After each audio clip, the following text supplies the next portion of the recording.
Broccoli almond soup. కావలసిన పదార్థాలు: broccoli 1, ఉల్లిపాయలు 2, ముక్కలుగా తరగాలి. వెల్లుల్లి రెబ్బలు 6, సన్నగా తరగాలి. బాదం పప్పులు 16. ఆయిల్ 2 టేబుల్ స్పూన్లు. Butter teaspoon. పాలు కప్పు. మిరియాల పొడి టీ స్పూను. ఉప్పు రుచికి సరిపడా.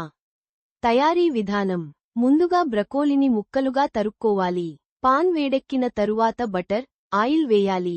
బటర్ కరిగిన వెంటనే వెల్లుల్లి తరుగు వేసి పచ్చి వాసన పోయేంత వరకు వేయించాలి. తరువాత ఉల్లిపాయ ముక్కలు వేసి వేగనివ్వాలి. ఇప్పుడు బాదం పప్పులు, బ్రకోలీ వేసి రంగు మారేంత వరకు ఉడికించాలి.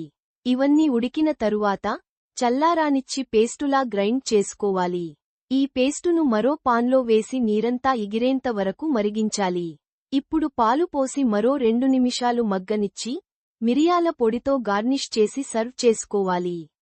బ్రకోలీ మఫిన్స్ తయారీకి కావలసినవి: బ్రకోలీ తరుగు కప్పు, ఎర్ర క్యాప్సికం 1, క్యారెట్ 1, ఉల్లిపాయ 1, గుడ్లు 8, చీజ్ 1/4 కప్పు, ఉప్పు టీ స్పూను, మిరియాల పొడి అర టీ స్పూను. తయారీ విధానమిలా: క్యాప్సికం, ఉల్లిపాయ, క్యారెట్ను సన్నగా తరగాలి.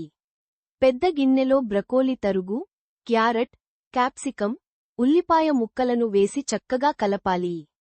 ఈ ముక్కలను మఫిన్ ట్రేలో సమానంగా వేసుకోవాలి. ఇప్పుడు గుడ్లసొనను ఒక గిన్నెలో వేసి, ఉప్పు, మిరియాల పొడి పోసి నురగ వచ్చేంతవరకు కలుపుకోవాలి. మఫిన్ ట్రేలో వేసిన బ్రకోలీ మిశ్రమంపై గుడ్లసొనను పోసుకోవాలి. అన్నింటిలో పోసాక 20 నిమిషాల పాటు బేక్ చేస్తే బ్రకోలీ మఫిన్స్ రెడీ.